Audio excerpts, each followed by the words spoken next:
वेदों में सामवेद, इंद्रियों में मन श्रेष्ठ है, वैसे ही यह व्रत सब व्रतों में श्रेष्ठ है। शास्त्र ने आपको बहुत मंगलमय हो, आपका फास्ट भगवान करे खूब फले फूले आप लोग। Thank you. नमस्ते। हरितालिका तीज की आप सबको बहुत सारी शुभकामनाएं। और जैसे पंजाब में करवा चौथ किया जाता है वैसे ही हरितालिका बिहार में ज़्यादा किया जाता है। वैसे तो आजकल सभी इधर उधर जैसे जाने आने लगे हैं अपने काम के सिलसिले में, तो सभी सारे ही तीज त्यौहार करने लगे हैं, जो अच्छा भी है। खुशियों पर किसी एक का अधिकार तो होता नहीं है।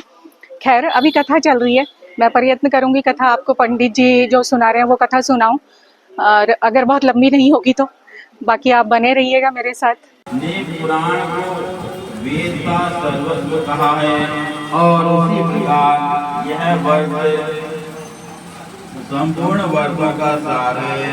अतः मैं एक प्राचीन वर्त बतलाता हूँ, तुम सावधान होकर सुनो। जैसा मैंने देखा वह मैं तुमसे कहता हूँ। इसी वर्त के प्रभाव से तुमने मेरा आधा आसन प्राप्त किया है, तुम मेरी परम प्यारी हो। इसी कारण यह सारा वर्त मैं तुमको बतलाता हूँ। भाद्रो महीने में जब हस्त नक्षत्र से युक्त शुक्ल पक्ष की तृतीया तिथि को यह व्रत करने से स्त्रियां सब पापों से मुक्त हो जाती है। हे देवी, तुमने आज से बहुत दिनों पहले हिमालय पर्वत पर इस व्रत को किया था और यह वृतांत मैं तुमको बतलाता हूँ। तो पार्वती बोली कि हे नाथ, व्रतों में उत्तम यह व्रत मैंने किस प्रकार से किया था, यह सब मैं आपके मुख से सुनना चाहती हूँ। तो शिव जी कहने लगे कि भारतवर्ष के उत्तर दिशा की ओर समस्त पर्वतों में श्रेष्ठ हिमवान नाम का एक बहुत बड़ा सुंदर उत्तम पर्वत है और इसके आसपास तरह तरह की भूमियां हैं और तरह तरह के वृक्ष उस पर लगे हुए हैं।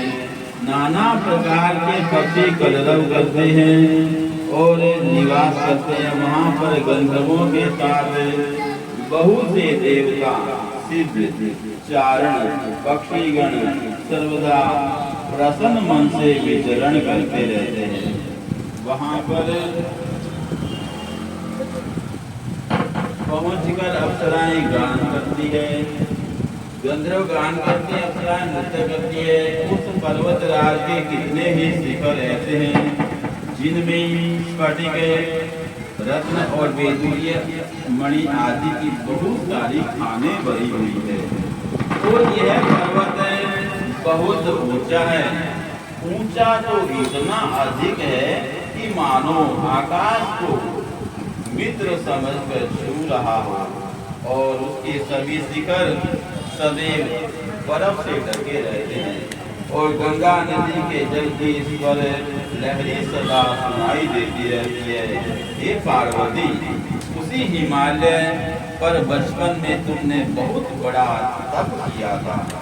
तुम 12 वर्ष तक नीचे मुंह करके वो धुआं पान किया करके तपस्या की थी और 64 वर्षों तक सूखे पत्ते खाकर व्यतीत किए। और माघ के महीने में तुम जल में, जब बहुत ठंड होती है तो जल में बैठी रहती थी और वैशाख की महीने में क्या है कि बहुत ज्यादा गर्मी होती है। उस समय क्या है कि अग्नि जला के पास में बैठ के तपस्या करती थी।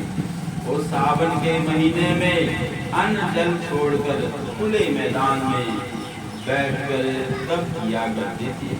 और उस तरह तुम्हारी को तप करते हुए देखकर तुम्हारे पिता ने बहुत प्रकार से विचार किया कि मैं यह अद्भुत जो तपस्वी कन्या किसको दूं।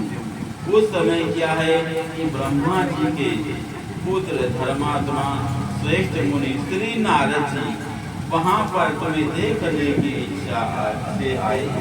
अब नारद जी को देखकर गिरिराज ने पाद्य अर्घ्य आसन देकर उनका पूजन किया और कहा कि हे स्वामी, आज इधर आपका आना कैसे हुआ है, और आज मैं बड़ा भाग्यशाली हूँ जो आप जैसे सज्जन का दर्शन हुआ है। यह सुनकर नारद जी ने कहा कि हे गिरिराज, मैं भगवान विष्णु जी के द्वारा भेजा हुआ आया हूँ, और यह योग्य कन्या जो है, रतन जो है, कन्या रतन है, वो योग्य पुरुष को ही देनी चाहिए। और संसार में ब्रह्मा, विष्णु, शिव, इन तीनों में से भगवान विष्णु के समान कोई योग्य वर नहीं है, और इसमें यह कन्या उन्हीं को देना उचित है, उसमें मेरी पूर्ण सम्मति है। हिमालय ने कहा कि भगवान विष्णु मेरी कन्या के लिए प्रार्थना करते हैं, तो आप यह संदेश लेकर के आए हैं, तो मैं उन्हीं को अपनी कन्या अवश्य प्रदान करूँगा। यह कहकर नारद जी आकाश में, यह सुनकर नारद जी आकाश में अंतर ध्यान हो गए, और उसके बाद वे पीताम्बर, शंख चक्र और गदाधारी भगवान विष्णु के पास पहुँचे, और वहाँ पहुँचकर नारद जी कहने लगे कि हे प्रभु, मैं तो आपका विवाह पक्का करके आया हूँ। इतना कहकर नारद जी बिल्कुल धाम से चले।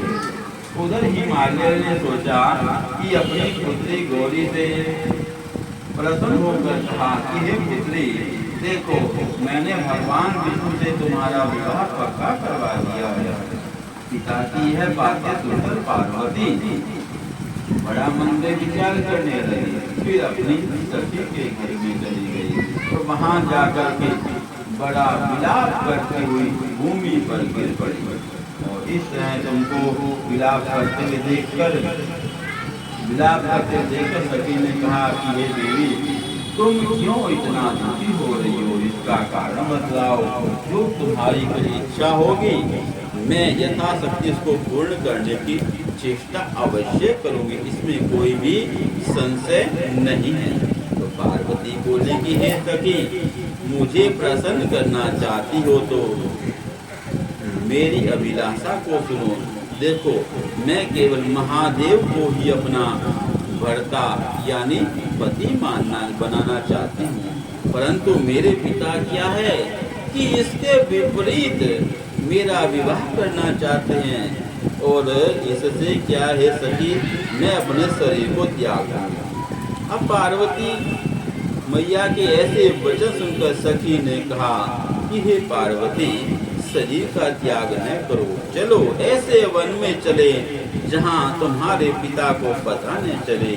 ऐसी संपत्ति करके सखी तुम्हें घोर जंगल में ले गई, और उधर तुम्हारे जो पिता है वो अपनी पुत्री को घर पे न पाकर इधर उधर खोजने लगे, और कहने लगे भी पुत्री कहाँ गई, और खोजते खोजते न मिलने पर बड़ा विचार करने लगे कि देव दानव किन्नर किसी ने मेरी पुत्री को हर लिया है। और उन्होंने मन ही मन में कहा, मैं नारद जी के आगे प्रतिज्ञा कर चुका हूँ कि अपनी पुत्री का विवाह भगवान विष्णु से अवश्य करूँगा। ऐसी चिंता में विकल होकर के हिमाचल पृथ्वी पर मूर्छित होकर गिर पड़े। अब गिरिराज की ऐसी दशा को देखकर लोग हाहाकार करने लगे और उनके पास जाकर पहुँचे, और जब उनको होश आया तो सब कहने लगे, गिरिराज, आप अपनी मूर्छा का कारण तो बतलाइए, आपको क्या दुख है। तब हिमालय ने कहा, क्या कि मेरी मूर्छा का कारण यह है कि देखो, मेरी पुत्री को किसी दुष्ट आत्मा ने मेरी कन्या को हर लिया है, या कोई काला सर्प उसको काट लिया है, और या कोई बाघ सिंह आदि ने उसको मार डाला। हाय, मेरी पुत्री कहाँ गई, न जाने कौन दुष्ट उस मेरी पुत्री को हर के ले गया। यह कहकर वे शोक से बहुत दुखी होकर कि वायु के झोंके में जैसे पेड़ कांपता है ना, वैसे कांपने लगे। और तदुपरांत तुम्हारे पिता तुम्हें ढूंढने के लिए एक जंगल से दूसरे जंगल में घूमने लगे, जो बड़े बड़े सिंह, व्याघ्र, भालू, हिंसक आदि जीवों से भरा हुआ था। इधर अपनी सखी के साथ एक घोर जंगल में तुम भी जा पहुंची और वहां पर एक बड़ी सुंदर नदी बह रही थी और उसके तट पर एक बड़ी सी गुफा थी, जिसे तुमने देखा और तुम अपने सखी के साथ उस गुफा में प्रवेश किया। अब क्या है कि खाना पीना त्याग करके वहां पर तुमने मेरी अर्थात भगवान शिव की बालू मिट्टी की जो है प्रतिमा बना करके उसका पूजन करने के लिए विचार किया। उस दिन क्या है, जब पूजा करी तो उस दिन क्या है कि भादव महीना की तृतीया थी और साथ ही हस्त नक्षत्र भी था। और जब पूजन किया और पूजन के उपरांत गाना बजाना व रात भर जागरण किया, इस प्रकार तुम्हारा परम श्रेष्ठ व्रत पूर्ण हो गया।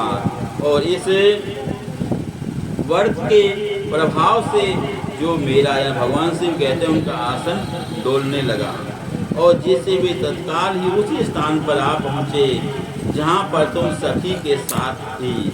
और वहाँ पहुँचकर भगवान शिव ने तुमसे कहा कि हे वरानने, अब मैं तुम पर बहुत प्रसन्न हूँ, वर मांगो, तुम क्या चाहती हो।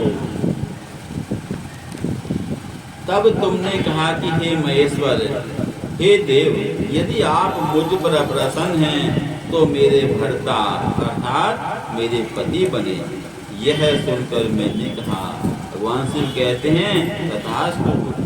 ऐसा कह करके वरदान दे करके कैलाश पर्वत पर आ गए। और जब सवेरे हुआ तो तुमने जो भगवान शिव की जो प्रतिमा बनाई थी पूजन के उपरांत उसका फिर विसर्जन भी कर दिया नदी में और सखी सहित महाव्रत का पारण किया।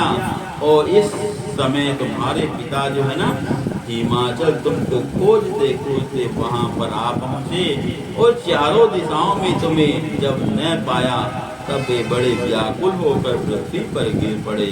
तदुपरांत वहाँ दो कन्याओं को सोया हुआ देखा तो उन्होंने देखा कि अरे ये तो मेरी पुत्री है और उसको देखते ही गोद में उठाकर गले से लगा लिया और रोते रोते कहने लगे, हे पुत्री, तुम इस सिंह, व्याघ्र आदि जंतुओं से भरे हुए इस वन में कैसे चली आई। तब पार्वती जी बोली कि पिताजी सुनिए, आपने तो मुझको भगवान विष्णु को देने का वचन दे दिया था, लेकिन मैं क्या है, मैंने भगवान शिव को अपना पति माना हुआ है और आपने मेरी बात टाल दी, इसीलिए मैं जंगल में चली। यदि आप मेरा विवाह भगवान शिव से करेंगे तो मैं आपके साथ घर चलूंगी। ऐसा कहने पर पिता ने कहा कि हाँ पुत्री, मैं तुम्हारे जो तुम कहोगी मैं वही करूँगा, तुम्हारा विवाह भगवान शिव से ही अवश्य करवाऊंगा। ऐसा कहने पर कि वो घर पे आई। उसके बाद भगवान शिव से माता पार्वती का विवाह संपन्न हुआ और इसी कारण से तुमने इसी पुण्य व्रत के पुण्य प्रभाव से जो है आधा आसन प्राप्त किया है। और तब से आज तक यह व्रत मैंने किसी के सामने प्रकट नहीं किया है। हे देवी, अब मैं तुम्हें यह वृतांत भी सुनाता हूँ। इस व्रत का नाम हरितालिका क्यों पड़ा। तुमको आली यानी आली का मतलब सखी हर के ले गई, इसी से इसका नाम हरितालिका पड़ा। पार्वती जी ने कहा कि हे प्रभु, आपने इसका नाम तो बतलाया है, किंतु अब इसके व्रत की विधि भी तो बतलाइए। इस पर व्रत करने से, इस व्रत को करने से क्या पुण्य मिलता है और क्या फल मिलता है और किस प्रकार कौन इस व्रत को कर सकता है। तब भगवान शिव कहते हैं कि हे प्रिय, यह व्रत स्त्री के सौभाग्य का कारण है। जो स्त्री सौभाग्य, संतान, सुख आदि चाहती है तो उसको यह व्रत प्रयत्न पूर्वक अवश्य ही करना चाहिए। व्रत के दिन पूजा के ये पहले केले के खंबे आदि से सुशोभित कर एक सुंदर मंडप की रचना करे। मंडप बनावे, उसमें रंग बिरंगे रेशमी कपड़े से चंदोवा लगा करके चंदन आदि सुगंधित द्रव्यों से मंडप को लिपवावे। फिर शंख, भेरी, मृदंग आदि बजवावे और वह मंडप ही मेरा मंदिर है।